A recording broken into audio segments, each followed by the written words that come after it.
नमस्कार, आप देख रहे हैं गोरखपुरिया न्यूज चैनल और मैं हूं आपके साथ वैशाली। आइए रुक करते हैं आज की खास खबर पर। भयावह गर्मी से तबाह हुआ जनजीवन। 2024 का साल भारत के लिए जलवायु संकट की एक दर्दनाक कहानी बनकर उभरा।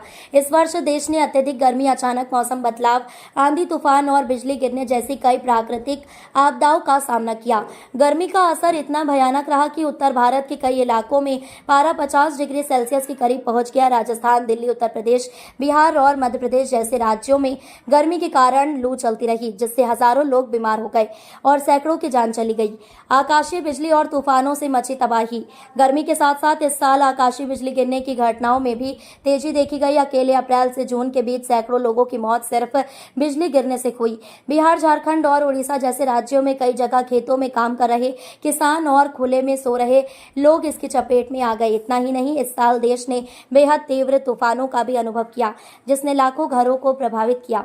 केरल और पूर्वोत्तर में भूस्खलन की मार। इस साल केरल और पूर्वोत्तर भारत भूस्खलन की गंभीर घटनाओं को साक्षी बने। खासतौर पर केरल के इडुक्की, वायनाड और कन्नूर जिलों में भारी बारिश के बाद पहाड़ दरक गए। दर्जनों लोगों की जान चली गई और कई गांव मलबे में दब गए। आपदा प्रबंधन दलों को कई जगह हेलीकॉप्टर और नाव के जरिए राहत और बचाव कार्य करने पड़े। असम और मेघालय में भी बाढ़ और भूस्खलन ने बड़ी तबाही मचाई।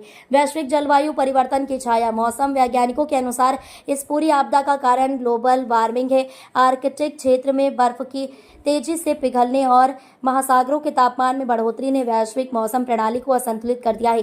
भारत जैसे देश जो पहले से ही गर्म जलवायु में रहते हैं, अब ज्यादा खतरनाक हीटवेव्स और तूफानों का सामना कर रहे हैं। स्वास्थ्य सेवाओं पर पड़ा दबाव। गर्मी की मार का असर सिर्फ पर्यावरण पर नहीं बल्कि देश की स्वास्थ्य व्यवस्था पर भी पड़ा। सरकारी अस्पतालों में हीट स्ट्रोक के मरीजों की संख्या में कई गुना बढ़ोतरी देखी गई। डॉक्टरों का कहना था कि शरीर में पानी की कमी, ब्लड प्रेशर गिरना और थकान जैसी शिकायतें बहुत अधिक हो रही हैं। ग्रामीण इलाकों में जहां स्वास्थ्य सेवाएं पहले से ही सीमित थीं, वहां हालात और बिगड़ गए।